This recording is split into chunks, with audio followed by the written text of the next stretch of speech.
watch every Stephen King miniseries, and I'm here to rank them from worst to best. Let's dive into it. So Stephen King miniseries used to be way more prolific than they are now. They were way more popular in the 90s and early 2000s, and when they premiered, they were like network television events. They were hyped up, lots of promotion behind them, and they aired over the course of several days where you could gather around the TV with your family and talk about it the next day around the water cooler. Now, with the advent of streaming, I don't think they'd have the same impact. Streaming makes it a little bit more difficult because everybody can watch at their own leisure. But back in the day, they were churning out miniseries, and they are some of my most favorite watches. They just bring me so much nostalgia, and obviously there's some that are better than others. Many of the works were adapted by Stephen King himself, and they were adapted from his books. And he also created his own miniseries not based on any of his works, including Storm of the Century and Rose Red. So in this video, my criteria was to focus just on works that were created specifically to be miniseries. Now, I'm not including shows that lasted multiple seasons like Castle Rock or The Dead Zone. I'm not including miniseries that were picked up for additional seasons like The Outsider and Chapelwaite, both which were renewed for second seasons before eventually being canceled. And I'm not talking about movies made for TV. These are all specific miniseries that aired over a limited time. Personally, I think Stephen King's works excel in the miniseries format because they allow for his great characterization work to develop and be told over a prolonged period of time rather than cramming everything in an hour-and-a-half format. Coming in at number 16 is a little known miniseries that I feel like has gotten lost with time, and that is The Golden Years. So this was released in 1991, and it was written and developed by Stephen King for television, and it wasn't based on any of his works. And this story centers around a elderly janitor who gets exposed to some chemicals in a lab that essentially make him start to regress in aging, and he starts to become younger. And because of this, he becomes a target of this government facility who want to stop him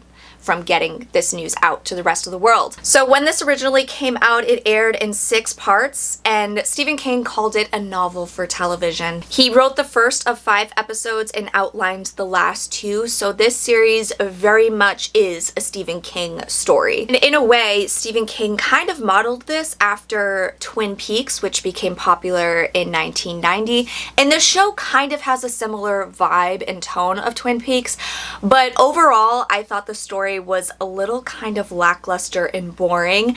It very much dragged out for me, and there wasn't a lot of excitement. I did, however, like the elderly couple. I thought their relationship was really sweet. I thought the cast was great. Next is Bag of Bones from 2011. This was directed by Mick Garris, who is a frequent Stephen King collaborator, which you will see throughout this video when I talk about other miniseries on my list. And this one is not good. This one stars Pierce Brosnan as a famous author whose wife tragically dies when she's hit by a car, and when she dies he discovers that she was pregnant, and he couldn't bear children, so he's convinced that she was cheating on him. So he retreats to their lakeside cabin in this weird little town, and he starts to investigate and figure out what she was doing there. And in doing so, he uncovers a mystery about this town and this weird curse that essentially makes the men in the town drown their daughters. And while he's there, he also gets embroiled in a custody battle of this mysterious stranger played by Melissa George, who is great as always.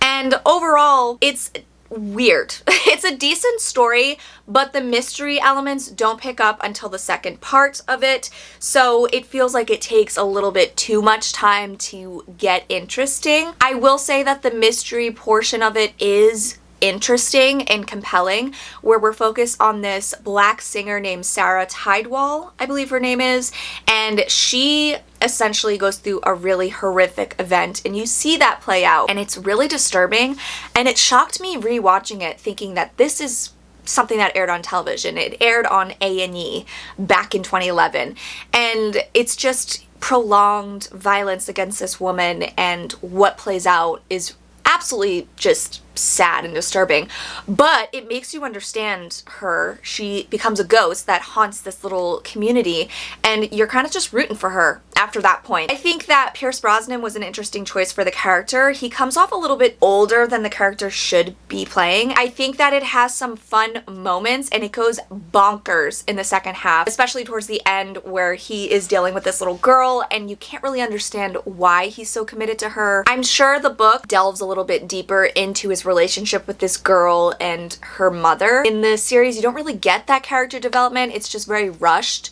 There's also some hilarious moments where Pierce Brosnan gets beat up by a tree, which just took me out of it. And there's also an elderly old woman who beats the crap out of him, and I have absolutely no idea how she could overpower Pierce Brosnan. She is this thin, frail woman, but it makes for a ridiculous, over-the-top fun watch. It's just not my favorite. Coming in at number 14 is The Langoliers from 1995. This is directed by Tom Holland, who you might remember directed Child's Play. It's set on a group of people who are on a flight that goes horribly wrong. And this group of people wakes up and everyone else on the flight and seemingly in the world has vanished. And they decide to investigate and try to figure out what's going on. And soon they realize they might be in a different dimension. Now this one has some super cheesy over-the-top special effects where there's creatures. The Langoliers are almost laughable, but they actually scared the crap out of me when I was little. There's just an uncanniness to everything that's happening that makes it terrifying. I think the movie has an incredible cast with some fantastic performances, particularly by Bronson Pinchot. But the thing that bothers me about this one so much is that it is so sterile and colorless, which works for the film because they're supposed to be in a colorless environment like that, but it just made it unenjoyable to watch for me. Coming in at number 13 is Lisey's story. This premiered in 2021 on Apple TV+. The story is one that is very personal to Stephen King. It's one that is about his relationship to his wife and her sisters, and he has always been hesitant about having it adapted. But he found the right team. King wrote the teleplay, and the story centers on a woman who is grieving after the loss of her husband, who was a famous author, who had some intense effects on his readers. And she has two sisters. They have an interesting relationship. And she's also being hounded by people who want to publish her husband's unpublished works, but she doesn't want to give it to them. So she eventually encounters a crazed fan who ends up making her life a living hell. And while this is all going on, you're getting glimpses back into the relationship, how it unfolded, and what led up to his final moments. And you're also learning about her husband's past as a child and how he used to go to this weird otherworldly place called Booyah Moon. It is very confusing and hard to follow, and the storyline jumps so many times and I found it hard to follow. But Julianne Moore is fantastic. So is Jennifer Jason Leigh as her sister and Joan Allen as her other sister. Clive Owen plays the husband, and he's always charming, but I found that they didn't give enough time for the development between his relationship with his wife, played by Julianne Moore. But the relationship with the sisters was great. I love that stuff. Dane DeHaan plays the crazed fan, and he's really good. He's creepy as hell. And I did like the special Booyah Moon world. It is so fantastical and dreamlike and surreal and scary at times. I thought that it was interesting, but I found it hard to understand what the hell was going on. I didn't enjoy it as much as I wanted, and I feel like it's very ambiguous. It doesn't answer a lot of questions, so even by the end I was still like, what is the point of all this? Because that was the thing, like, the way it jumps around in a non-linear fashion made it hard to understand what the point of this story was, because we don't really get to see her grieve that much, and I wanted more of that part of the story. Coming in at number 12 is The Stand from 2020. Now this originally aired on CBS and everyone hated it. For those who watched it, most people didn't watch it. And I was nervous about checking this one out. I almost didn't want to because everyone said how horrible it was. And I actually liked it. I understand the criticisms for it, but I haven't read the book, so I don't know how it compares. This story centers on a world that is ravaged by this plague called Captain Trips that destroys like 99% of the world's population, and we're following the group of people who have survived this and how they're each trying to rebuild civilization. And there's essentially a good side and a bad side, and we mostly focus on the team of good survivors as they're building their lives in this little community. What's interesting and where the story suffers is that it kind of glosses over the start of the pandemic and the start of this disease, which is the most interesting element of this story to me. And we just really jump right into them living in this community and dealing with life as it is. I love getting to see how an outbreak of a virus happens, and I really wanted to see that. And if they had showed that, it would have been just so much more interesting. And we do get glimpses of it, but it's just so quick. We don't really get to see those moments in depth and see how the characters are facing them. We have James Marsden and an incredible cast of characters. We have Owen Teague playing Harold Lauder, who kind of comes off as like a main character in this, almost like a protagonist when the show starts, because the first episode focuses mostly on him. And I thought that was an interesting choice because he's always been kind of like a villainous character, like a secondary character to our main group of protagonists. And I love Owen Teague. I think he really humanized that character and made you feel for him, which was an interesting choice. And I loved the character of Larry Underwood and getting to see his journey through New York City. And we get to see a character that isn't included in the 1994 version, which is much higher up on my list. I loved Randall Flagg, played by Alexander Skarsgård. I thought he was great. I do think that the Las Vegas side of things is a little ridiculous, over the top, and just kind of cartoonish, and it doesn't really align with King's vision of Vegas in the book, which was very much similar to The Good People, and there was just a lot more law and order there. And this, it's a sex-crazed place filled with violence and dead people everywhere, and it's just kind of ridiculous. I will say I had a blast with this one, and I found myself looking forward to watching a new episode every night. Stephen King and his son wrote the final episode, which extends the story from what we have in the book and in the 1994 version. I personally didn't think we needed that episode, and I found it kind of pointless, but overall I thought it was a decent watch. Maybe if you're on the fence, give it a try. You might end up liking it. Coming in at number 11 is Desperation from 2006. This is also directed by Mick Garris, and this centers on a group of people who are arrested by this sheriff in this small town in the middle of the desert who is going through something. He's like possessed or something, and he's really scary, and he's violent, and they're trying to figure out how to escape. Once again, the cast in this is fantastic. The cast of most of these miniseries are always the standout of everything. And while I think the story gets a little ridiculous and very religious, focus is on God and the greater good and how God can help you get through these situations. So I think this was made at a time where Stephen King was becoming more spiritual, because the story is very spiritual. I think that it's an interesting idea of this ancient thing that is unleashed on this small town and kind of possesses people. I thought it was fun. Coming in at number 10 is the Tommyknockers from 1993.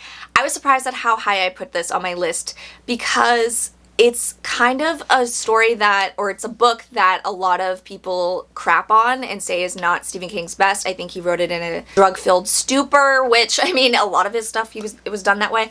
So this centers on a small community and a woman who unearths this weird thing in her backyard, and it has an effect on the town. Almost kind of like it's possessing them. It communicates telepathically, it kind of gives them special powers, and they're all in tune with each other.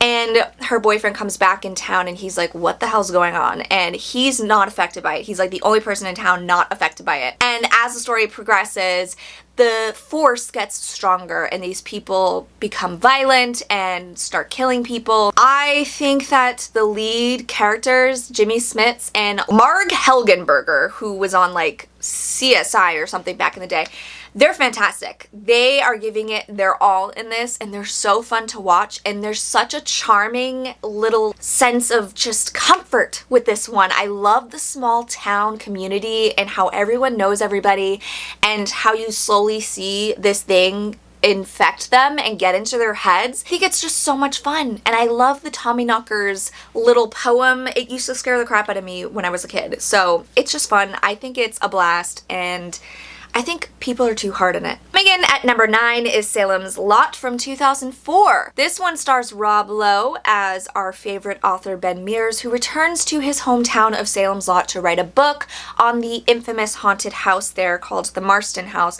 But when he gets there, he discovers that it's already been bought by some strangers known as Mr. Barlow and his little sidekick. Cast is so good in this. Not only do we have Rob Lowe, we have Donald Sutherland as Stoker, and we have Rutger Hauer as Barlow. We have Andre Bauer. We have so many people in this movie that stand out. Some of the performances in this are a little hokey and a little soap opera-y. There's a lot of creepy moments in this and really cool updates to the Salem's Lot story. There are, of course, some cheesy made-for-TV moments, but it's still so much fun. It has that look and aesthetic of early 2000s, but there's just something I love about that, so that's why it's so high up on my list. Coming in at number 8 is the It miniseries from 1990. This is directed by Tommy Lee Wallace, and this one was broken up into 2 parts, just like in the film, where one part we focus on the Losers Club as their kids, and then the second part we focus on the Losers Club as their adults who return to Derry years later to defeat Pennywise. And for those of you who don't know, it centers on a group of friends who grow up in like the worst town ever, filled with the worst people ever, and they're also being traumatized by this ancient creature who takes shape of whatever they're terrified of. And a lot of the times he's Pennywise, the dancing clown, and he's terrifying. He preys on these kids while they're little, and he preys on their suffering, and he's kind of responsible for all these horrible things that have been going on in this town for generations. I think this one gets a lot of unnecessary criticism. I think the story really still stands out to this day, and it has incredible performances among the cast of the children as well as the cast of the adults. And I think that it's filled with some really creepy moments.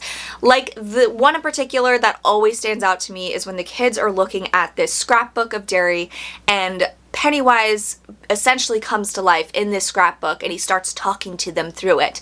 There are things in this that just feel extra creepy because of the time period and because of how old it is, but I still think it holds up really well. I think that obviously the way the story ends is a little cheesy and ridiculous, but it doesn't end that well in the book either, so they didn't have much to work with. I think what they did was really great, but I hate Bill's ponytail. Like, why, dude? Cut your fucking ponytail with like 2 strands of hair in it. Coming in at number 7 is Nightmares and Dreamscapes. So this aired in 2006 on TNT, and it had 8 episodes that were based on various short stories from Stephen King. This one has some really standout episodes and some that didn't really work for me, but overall I think it was such a fun, charming little series with great actors guest starring in these episodes. My favorite and my standout of this series is the episode called Battleground, which I believe is the first one in the series, and this centers on a hitman played by William Hurt, who doesn't utter like a single word throughout the episode, and essentially the story revolves around him. He assassinates a toy maker, but when he gets home, he receives a mysterious package from said toy maker, and the package is filled with toys that come to life to kill him. And the whole episode is him trying to fight off these toys. They're like army men, and they have like guns that shoot actual bullets, and he gets messed up and he's fighting for his life in this apartment, but it's so fun because like it's an actual battle between them. It has one of the best conclusions, and I just had so much fun with it. There's also another episode starring Steven Weber, who is another Stephen King repeater. He's been in several Stephen King works. It's about he and his wife, they're on a road trip and they stop in this town where it's like rock and roll heaven, and it's where all dead rock and roll people go, but once you get in that town, they won't let you leave. It's so eerie but fun at the same time, where I'm like, I kind of wouldn't mind being in this town, except they make you listen to their concerts every night. Overall, this one has so many fun episodes, and I wish that it did well so that they could have added on and done additional seasons because it was so fun. Coming in at number 6 is The Stand from 1994.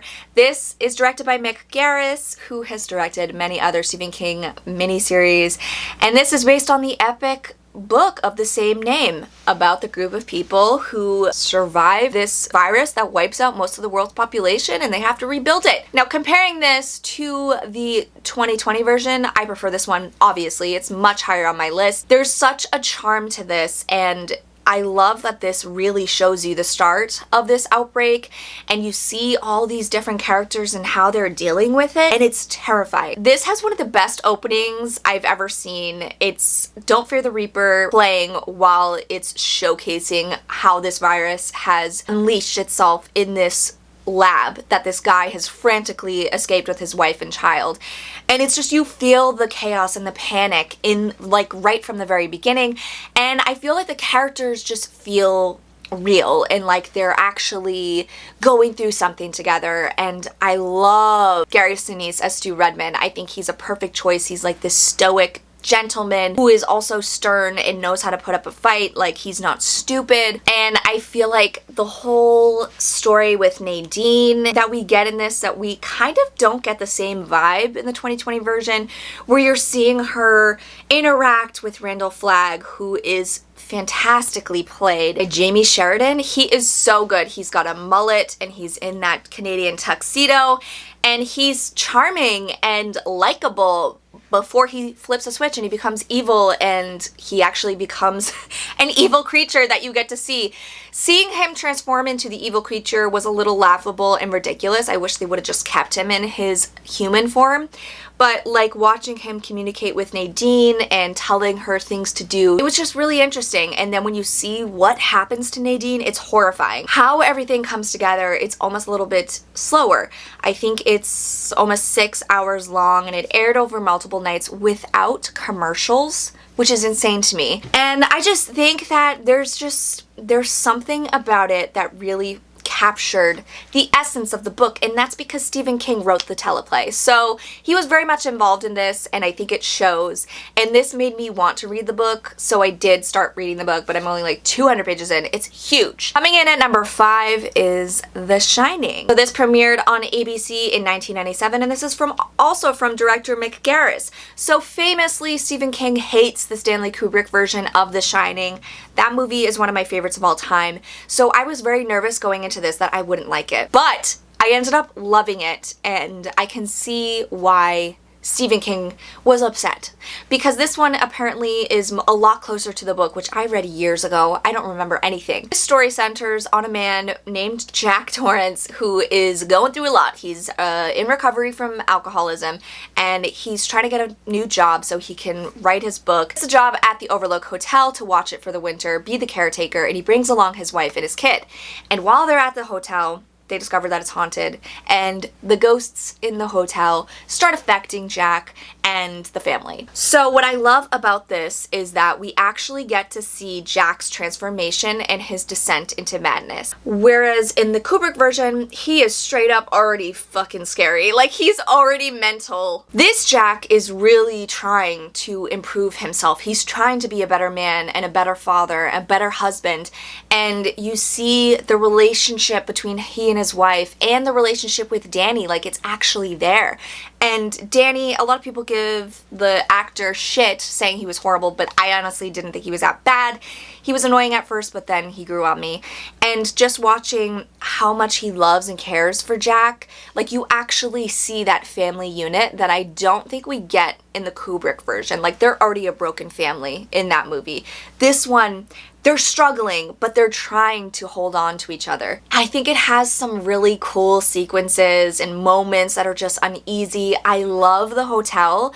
I think they filmed it at the actual Stanley Hotel that the story is based on, so that was an extra added element of coolness. It's interesting to note that the twins that we get were invented by Kubrick. Like, they're mentioned in the book, but there's no like moment where Danny, come play with us. Like, that doesn't happen. So it didn't happen in this version. I was like, holy crap, I didn't know that. That was a Kubrick thing. But in this, we still get the room with the creepy lady, and we just get all these fun moments. And just seeing Jack transform was so much fun because Steven Weber is fantastic. I feel like he's so underrated. when you see him, he's such an everyman and he's so instantly likable. So it's hard to watch him go through this horrific thing, and you're rooting for him to get out of it even though you know it's gonna go downhill. I just love it, and you get to see his love fighting through the craziness, and that was my favorite part. There's so much heart in this. I teared up towards the end, and I was very sad by the end of the movie, and it's just sweet at times, and I loved it. I think this is going to become a comfort movie. I already want to rewatch it, even though I like just finished watching it. It's just, it made me so happy, even though it's like horrible things going on. But there's just so much to love about it, and I love how different it is. And I totally get Stephen King's unhappiness with the movie, which he admits is a good movie. It's just not a good version of his story. Coming in at number 4 is Rose Red, which you can currently stream on Hulu. This premiered on ABC in 2002, and this was written by Stephen King, and it was essentially his version of The Haunting of Hill House meets Winchester House. The story centers on a parapsychologist who gets together a team of psychics to go investigate this infamous house called Rose Red that's haunted. And when they get there, they bring the house back to life. This is such a cozy haunted house movie. It has become a staple in my Halloween viewing every year, and I just love it so much. It's so comforting. I love that it's so atmospheric, and this house is just incredible. I love that the house has a mind of its own, and it's a character in itself, where it's messing with these people and it changes, it moves, floors and things disappear, doors disappear, and I just love that this house is terrifying. The cast is excellent. I love Kimberly J. Brown as the little girl who is kind of like, she's the most powerful one, and I love learning about the different psychics and their different abilities because they're also different in their own way. I do think that this has some really creepy moments. The special effects were creepy and cool, and I just love it. I love it. I love it so much. Coming in at number 3 is 11/22/63. This is on Hulu. So this premiered in 2016, and it stars James Franco as a teacher who discovers that he can be transported back in time in order to stop the JFK assassination. And while he's transported in time, he has to live there for several years to get to that moment. And he meets some interesting characters along the way, including Sadie, a woman he falls in love with. I love the two characters and getting to watch their romance blossom. He quickly discovers that he can't really change the past without it changing the future. He deals with some horrific things. He gets beat up. He loses people along the way. It is a little crazy at times, but at its core, it is a love story. I think that in the book, he is the only character investigating and doing all this stuff to stop the JFK assassination, but in the miniseries, they added a character so he could interact with him. But then it kind of sidelines Jake from actually investigating the JFK stuff and just focusing solely on Sadie. So that was weird. Like, I understand why people would have issue with that. Overall, I love it. I think it's charming and it's entertaining and thrilling at times, and it has a great conclusion. Coming in at number 2 is Salem's Lot from 1978, directed by Tobe Hooper. It is crazy to me that this was a miniseries that aired on TV. This is the story of Ben Mears, the author, who returns to Salem's Lot to write a book about the infamous Marston house and discovers that a vampire has moved in and he's starting to slowly take over this little town. This one is so freaking scary. It has the best just vampire aesthetic. I love Barlow, the vampire in this. He kind of looks like Nosferatu. He's terrifying. He doesn't speak. He doesn't take human form. He is this creepy effing vampire that is powerful and will haunt your nightmares, and if he gets you in his grip, you're done. Like, I felt the danger anytime Barlow was on screen, and he appears in moments that you're unexpecting it, so it's terrifying. There's iconic moments, iconic scares in this, particularly the one where the little Glick boy is floating outside his friend's window and he's like, "Let me in." It is the most terrifying moment in horror for me. I love the little town. I love all the characters we meet along the way, and I just think it's iconic, and Tobe Hooper captured the essence of Salem's Lot book so well, and it's one of the best vampire movies of all time. And coming in at number 1 is Storm of the Century. Storm of the Century premiered on ABC in 1999, and it is directed by Craig Baxley, who also did Rose Red. This centers on a small Maine town that is about to experience the storm of the century, and they're cut off from the mainland as a stranger rolls into town and starts causing chaos. It's up to this little constable and the rest of the town to figure out what's going on, how to stop this guy, and figure out what he wants. I can't fully explain in words what this movie does for me. It feels like I'm being wrapped in a warm, cozy blanket. It's set entirely in winter during a big snowstorm, and you feel the coldness. The atmosphere of this is just perfect. It is so uncomfortable and unsettling. The thought of being cut off from the rest of the world while this mysterious killer shows up and he's threatening all of you and he has these powers that can seemingly do anything. Andre Lanoge is the most terrifying villain ever. He can get into people's heads, make them do whatever he wants, and he's just kind of playing with them for the duration of the story. The character of Mike Anderson, the constable, is one of the best protagonists ever. One of the best Stephen King protagonists. He is so pure, so kind, so good, and he wants to do right by the people in this town. He doesn't have a bad, mean bone in his body, and he just wants to be a good husband too, and a good dad, and just watching what he has to go through is so upsetting. And I love the small town vibe of this, the community that is basically so tight-knit that they'd hide each other's secrets. And Stephen King has called this his personal favorite of all of his TV miniseries. I understand why, Stephen. And there you have it. That is my ranking of every Stephen King miniseries that I watched based on my criteria. I do still want to watch Kingdom Hospital, which is Stephen King's version of a Lars von Trier movie called The Kingdom. That was actually a series, or it was intended to be a series, but it was canceled after the first season. I did buy a copy on eBay. I'm waiting for it, and I will talk about it after I watch it. But I had so much fun revisiting some of these, watching them for the first time. I found some new favorites, particularly The Shining miniseries. I didn't think I'd like it as much as I did, but I love it and I want to rewatch it again. There's a charm about all of these Stephen King movies. There's a nostalgia. It brings me back to a time when I literally had nothing to worry about but school. And it just feels comforting to revisit all these, to watch all of these. Even the bad ones, I don't think are bad. I think there's something to enjoy about every one of them. Let me know if you've watched all of these, which ones you still need to watch. Let me know what you think of my ranking and how you would rank the Stephen King miniseries. And thank you so much for watching, guys. I'll catch you next time. Bye.